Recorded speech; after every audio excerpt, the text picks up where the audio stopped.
Hi hello ನಮಸ್ತೆ ಸ್ನೇಹಿತರೆ, ಮಹಾಕುಂಭಮೇಳದ viral ಬೆಡಗಿ Mona Lisa ಬೋಮ್ಸ್ಲೆ ಅವರ ಬಗ್ಗೆ ಮಾನಹಾನಿ ಮಾಡಲಾಗ್ತಿದೆ ಅಂತ ಆರೋಪಿಸಿ ದಿ ಡೈರಿ ಆಫ್ ಮಣಿಪುರ ಚಿತ್ರದ ಡೈರೆಕ್ಟರ್ ಸನೋಜ್ ಮಿಶ್ರಾ ನೀಡಿದಂತಹ ಒಂದು ದೂರಿನ ಆಧಾರದ ಮೇಲೆ ಯೂಟ್ಯೂಬ್ ಚಾನಲ್ ಒಂದರ ಮಾಲೀಕ ಸೇರಿದಂತೆ 5 ವಿರುದ್ಧ ಪ್ರಕರಣ ದಾಖಲಿಸಲಾಗಿದೆ ಅನ್ನೋ ಒಂದು ಮಾಹಿತಿ ಲಭ್ಯವಾಗಿದೆ.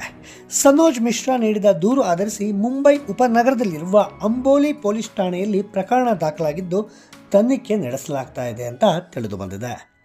ಉತ್ತರ ಪ್ರದೇಶದ ಪ್ರಯಾಗ್ರಾಜ್ನಲ್ಲಿ ನಡೆಯುತ್ತಿರುವಂತಹ ಮಹಾಕುಂಭಮೇಳದಲ್ಲಿ ರುದ್ರಾಕ್ಷಿ ಮಾಲೆ ಮಾರಾಟ ಮಾಡ್ತಾ ಇದ್ದ ವೇಳೆ ಮೊನಾಲಿಸಾ ಬೋಮ್ಸ್ಲೆ ಅವರು ಇತ್ತೀಚೆಗೆ ಸೋಷಿಯಲ್ ಮೀಡಿಯಾದಲ್ಲಿ ಟ್ರೆಂಡ್ ಆಗಿದ್ದರು.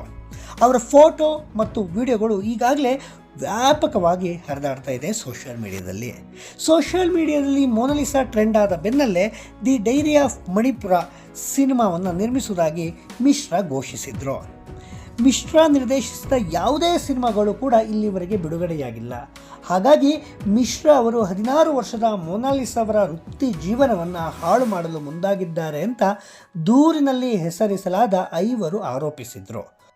ಹೀಗಾಗಿ ಯೂಟ್ಯೂಬ್ ಚಾನಲ್ ಮಾಲೀಕ ಸೇರಿದಂತೆ 5 ಉದ್ದೇಶಪೂರ್ವಕವಾಗಿ ನನ್ನ ವಿರುದ್ಧ ಸುಳ್ಳು ಆರೋಪಗಳನ್ನು ಮಾಡ್ತಾ ಇದ್ದಾರೆ, ನನ್ನ ಘನತೆಗೆ ಕಳಂಕ ತರಲು ಪ್ರಯತ್ನಿಸ್ತಾ ಇದ್ದಾರೆ ಅಂತ ಮಿಶ್ರಾ ದೂರು ದಾಖಲಿಸಿದ್ದಾರೆ ಎಂಬುದಾಗಿ ಅಂಬೋಲಿ ಪೊಲೀಸ್ ಠಾಣೆ ಅಧಿಕಾರಿಯೊಬ್ಬರು ತಿಳಿಸಿದ್ದಾರೆ ಅಂತ ಹೇಳಿ ವರದಿಯಾಗಿದೆ. ಮಿಶ್ರಾ ನೀಡಿದ ದೂರಿನ ಅನ್ವಯ ಪೊಲೀಸ್ ಠಾಣೆಯಲ್ಲಿ ಪ್ರಕರಣ ದಾಖಲಾಗಿದ್ದು ತನಿಖೆ ನಡೀತಾ ಇದೆ ಅಂತ ಹೇಳಿ ತಿಳಿದು ಬಂದಿದೆ.